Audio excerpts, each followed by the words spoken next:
Hello, everyone. This is Dr. Sean. I'm creating this last class week quick hit to give you some information as it relates to the ending of the course and just some information that I would like to pass along from me to you as your professor and as a person who's gone through college before and who has been in your position. So I'm going to try to keep this as short as I can, hopefully no longer than 15 minutes. We'll see how that goes. Before I get started, I did want to just show some memes. I'm a huge fan of memes and GIFs or GIFs, however you want to call them. I show these to my face-to-face classes just to kind of lighten the mood. It's the end of the semester. It's been these last, what, how long have we been in the house since March? These last couple of months have just been exhausting for everybody. So just something to try to get you to laugh at a little bit. Some of you might see yourself in here. I know I have before. Um, so just a little lightheartedness. See how it goes. Just some information about the final exam. If you notice, I uploaded the final exam today. All chapters in the textbook, plus any of the quick hit videos that I've posted for your class, are fair games to create questions from when it comes to the final exam. The final exam is cumulative, meaning from the very first day you enter this course until the very last day, any information has a possibility of showing up on the final exam. Because you are an online class, your exam is in D2L. You do have access to the quick hits. You have access to your textbooks, things of that nature. So just be aware that the exam is timed. It is an hour and 50 minutes, which is the time set by Lone Star College for a face-to-face or an online class. So you must complete it in one sitting. So once you start, you have to finish it. There is no starting and pausing and coming back. Once you start, you have to finish. And keep in mind, uh, I I'm not going to accuse any of my students of doing things when trying to complete the final exam, but just know whatever you're doing during the final exam on the computer or elsewise, the timer is running. And once the timer runs out, whatever you haven't answered gets automatic marked as wrong. So all final grades in this class will be posted by Thursday, July 9th at 4 p.m. Probably earlier, possibly earlier. I do have several meetings next week, so we'll see how that works out, but hopefully earlier. So make sure your grade alerts are on in D2L, and you set that up. I sent out grade alerts. I'll send out another email to the class about grade alerts so that you can just keep checking those. So when something gets graded, you'll get either a text message or an email. But when everything is graded, I'm talking all major assignments, when I upload the grade for your final exam, and then when I add in the extra credit, I will send in an email. I will send the class an email entitled Final Grade. So you just open that up, and that'll pretty much just let you know that the class is complete. I am a perfectionist, probably to a fault, so I triple check everything before I punch in your letter grade and send it on through. Speaking of your letter grade, you want to always check your letter grade to your numerical grade in iStar. Um, uh, the system that we use to upload your letter grade that gets on your transcript, it's a bit archaic in my opinion, and I voice my concerns over that. So sometimes I'll put in an A for a student or a B for a student, and it won't take, it'll automatically flip it. It'll flip the grade to another letter. So that's why I triple check my grades. You might, if you've taken Lone Star classes before, you might want to go back and check your transcript. I'm not saying uh, it's kind of might be too late now because the classes in D2L closed, but you all should be aware the system we use is pretty old and I hate it. So that's why I say always double check your letter grade to your numerical grade. Some of you are trying to transfer these courses to your four-year institution. I want you to know there is no time frame for putting the letter grade onto the transcript. I know you got to get those transcripts to your four-year, but once I tell you that I've put your letter grade in, it's out of my hands. So the letter grade gets sent by the system office in the Woodlands Typically, because this is summer and it's not as busy, it's probably going to be within 24 hours for sure. Sometimes it could be like 2 or 3 hours after I implement it, but I do think it has to cycle for 24 hours. So just watch that. So after today, I'll no longer accept emails about grades. If you have questions, yes, but grades such as uh, I won't accept any emails about that. I'll just delete them. Unless there's some sort of discrepancy, meaning you have a zero for something, but you know you either emailed it to me or you submitted it, then go ahead and send that over and let me know about it. And just keep in mind that inappropriate emails and unprofessional emails include when will XYZ be graded and can you round up my grade? Those are grades you don't want to send your professor. These are my bosses. Dr. Brandy Berg is our Dean of Behavioral and Social Sciences at University Park. Dr. Cecil Sanchez is our Vice President of Instruction. I just had a meeting with her yesterday. And Dr. Shah Adelan is our President at USC, at LSC University Park. I give you this to let you know if you want to drop them a note, say Mr. Sean or Dr. Sean is so awesome, he needs $1 million raise. That will be great, a great thing to do. Other evaluate, I welcome all feedback. You have the opportunity to do that for extra credit number two. So go ahead and look at extra credit number two. And for those of you wondering, yes, I do read those. And sometimes I get some valuable information and I do change up my courses based on those. You also have Rate My Professor. If you want to go in there, give me all fives, tell everyone how badass I am, that would be great. If you're looking at taking me for the fall, these are the three classes I will be teaching. They will be all online. University Park will be all online except for workforce for the fall, so just be aware of that. I use this time to do open mic time. So in my face-to-face class during open mic time, I set aside about 5 to 10 minutes where students have the ability to ask me anything about the class. Such questions as, why did we do this assignment? Or I didn't understand what the purpose of this was, or can you give more feedback? I will be honest with you. The most popular question since I've been doing open mic over the last couple of years has been, why don't you give exam reviews? I will go ahead and tell you that the research shows that exam reviews don't do anything. They don't help or hurt a student. Essentially, what the research shows, you're going to make the grade you are going to make regardless.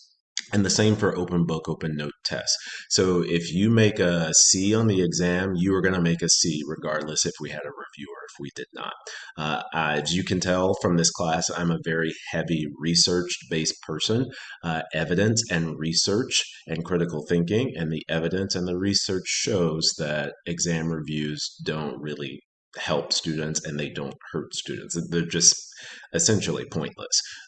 So that's the reason why I do not give reviews. But if you have any other questions about the class, why do we do this? Why did you have it like this? I will gladly explain my rationale and reasoning, and I will reply back to the entire class. I will say, one of your classmates sent this in for open mic time, and here's my answer to it. So I definitely will not. You will remain anonymous for this. Here's what other students have said on pieces of evaluations that I've seen. You grade too hard for a basic level community college class, or I pay your salary, so you should do what I say. Yes, that was actually on one of my evaluations. And for both of those, I say that's mostly false. First things first, no, you do not pay my salary. Your tuition does not pay. Your tuition maybe goes towards maybe 3%, 4% of my salary. So no, you don't pay my salary. I don't know if you all know this, but if you're ever wondering what your tuition goes towards, your tuition goes to pay things like the light bill, the electricity bill, internet service. Now that we're trying to provide internet service for students who are stuck at home for COVID, things of that nature. So that's what your tuition really pays for. The one about I grade too hard for a basic level community college class, and then I combine that with you can give us more positive feedback. So no, I do not believe I grade hard. I believe I grade fair. My approach to teaching is it does you no good for me to just tell you everything you did was awesome when I know for a fact there's room for improvement. That would be a waste of your time and it will be a waste of your money. You would go off to four-year institutions thinking to yourself, well, damn, I didn't learn a thing in Dr. Stewart's class, so I wasted my money in his class and for Lone Star. Same thing about the positive feedback. It's all negative. I would say that's half true. My job, and one of the discussion board questions was about this. My job is to critically evaluate you. So it's to make you better for the next time that you're put in this particular situation. So when you look at your writing for the movie analysis paper for the class that has to do that, because I'm taping this for two classes, and when you look at the critique I'm going to give you for your speech, you might say this seems all negative, but my job is to help you understand where you went wrong and how you can be better for the next time. So that's why I say that grade too hard, that's mostly false. That's where I think high school, sorry for some of you that might be in high school, that's where I think high school sucks, because high school, they have to give you A's, they have to pass you on. That's not the purpose of college. The purpose of college is to make you better. So, just a few thoughts from me to you, helpful hints to navigate the four-year university life. Just a couple of tips for you as a student. Make sure you don't email an assignment to a professor unless they specifically say, hey, email this to me. But you just randomly email stuff. I don't know, y'all don't understand how many emails I get. And so sometimes it could get lost. And it's also about just following directions. Something small, and this is more for my face-to-face class, just staple your papers before you turn them in. Your four-year universities will have not research, they will have print centers in the library where they have staples, tacks, paper clips, things of that nature.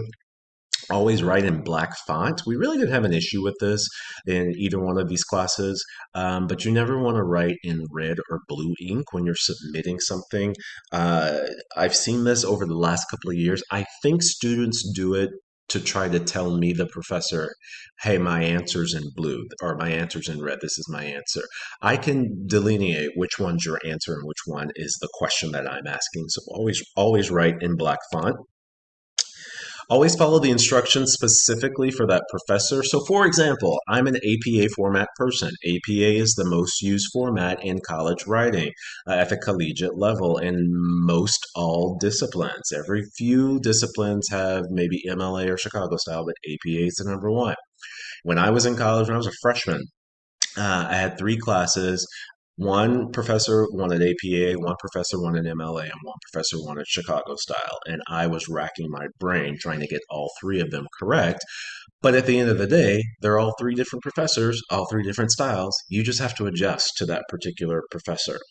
If you have questions, always ask your professor at the four-year level. They're going to have TAs, teaching assistants.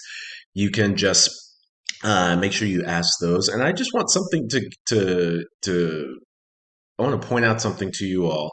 I do this class by myself, so I don't have a TA. I have to grade everything. I have to upload everything. So pointing out to a professor that you really enjoy, that means a lot. So just be aware of that. But one thing I don't understand sometimes, I think students are too scared to ask their professor, or they think their professor is going to have a perception about how smart they are. And for me, for sure, that's not the case. I'd rather you ask me a question to showcase that you're doing it correctly than to you to just assume. But there's two ways to go about doing this. Number one, always check your syllabus. And if it's not there, say the syllabus, or if it's there, say this professor, the syllabus says XYZ, so I'm following what you said there. Or if it's not there, email your professor and say, I checked the course syllabus and my question isn't answered there. Couple of things of what you should understand and what I believe in. I do think college is a trial run for being an adult. There are hard deadlines, there's finances, there's consequences for not meeting those deadlines, just like being an adult is. There's no automatics in being an adult, and there are no automatics in college. I do think mental health is a huge factor in your success in the classroom. If you are not mentally available to learn, if you're not mentally available to, especially be a part of an online class, then that might not, or that might show up in your grades. So things like depression, anxiety, family issues, and let's be honest, the big one right now, COVID-19, we're in a world of hurt when it comes to mental health of citizens of our country. So just be aware that that does play over or play a role into how successful you can or may not be in the class. Some of you had, you were emailing me this semester that in the middle of the semester, family issues came up. One student is in the middle of moving. So just all of that does play a factor, and I am sympathetic and partial to that. A couple of thoughts for you. Just understand time management. Just be aware of it. Understand that it's okay to fail. I think sometimes some students take this, if they fail an assignment, that they have to do everything they can to try to redo that assignment. No, sometimes it's just okay to fail. But what did you learn from that? Oh, I learned I probably should not do this assignment at 10:30 at night when it's due at 11:59 p.m. Always be professional when writing emails. A bunch of you always email, but you never filled out the subject line, and I just do not understand that. It's professional to fill out the subject line to let the professor know what you're talking about. Always be responsible for yourself and your work. Some of you in my intro class are finding that out now with your group projects. Remember, do not let anyone else play with your grade. If you're in a group project and you see one of your members slacking off, yeah, it's going to suck. You might have to pull up the pace or pull up the slack for them. But the one thing you should not do is let their slacking off impact your grade. Practice self determination, which is just what is your inherent motivation for doing something. What this means is you're free to make your own decisions in life as long as you know what the consequence is. So, an example: going on a personal vacation during your class. Well, if you choose to go to the beach because the beaches were open, I don't know if they're open now. If you chose to go down to Galveston and hang out with your friends on Saturday or Sunday, and you know the speech is due, or you know the movie analysis paper is due that day, and you're saying, "Yeah, I'll take a late penalty, or I'll ask the professor the next day, hopefully he'll let me do it," you have to understand the consequences. There could be a late penalty, and I could say, no, it's a straight up zero. But if you know that going into the situation, it's okay. What inherent motivation or self determination means, we don't get special treatment, and that's okay. So you just have to be aware of that. And a couple of final thoughts for you. Always be mature, and especially when dealing with your professors. Remember, there's a level of maturity that needs to step itself up when you're in a college classroom. Be aware of tone and professionalism when writing your professors. Always strive to be better. Do not let Lone Star be your ceiling. I love teaching at a community college because of the culture, because of the students that I get to actually teach, compared to at a 4 year where I would be required to research a lot. So even though I am at Lone Star, I encourage you not to let Lone Star be your ceiling. Always strive to be better. Always strive to get that next degree. There's more money for you in the long run with that. These 6 words I heard Michelle Obama say: focus on what you can control. And once I heard that a couple of years ago, it just instantly relieved a lot of stress. Sometimes you as students, or I guess we as students, and we as professors, sometimes we stress over stuff that we have no control over. So I'll give you an example. The intro class has to do their persuasive speech, which is the most major assignment in the class. The interpersonal class has to do their movie analysis paper, which is your most major assignment in the class. Sometimes you all are stressing over stuff that you don't have control over. You don't have control over the grading process. You don't have control over what grade you do get. But what you do have control over: am I following the assignment instructions as the professor asks? Do I have everything the professor asked for on the help guide, or everything the professor asked for in terms of the speech critique sheet that he's going to use to grade? Do I have everything in my speech or in my paper? If I have all of that, then I should be good to go. So you control all of that. You control when you start working on it. Do you start working on it 24 hours before it's due, or have you been steadily chopping away at it for the last 4 or 5 days? So those are stuff that you have control over. What you don't have control over is the grade. So why worry? Why stress out about that?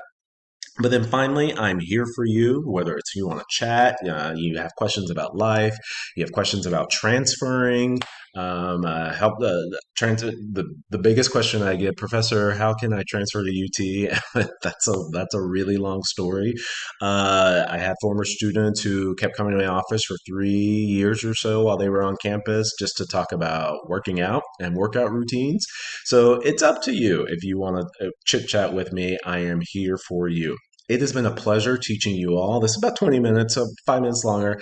So I hope you listen to the entire thing. It's been a pleasure teaching you all.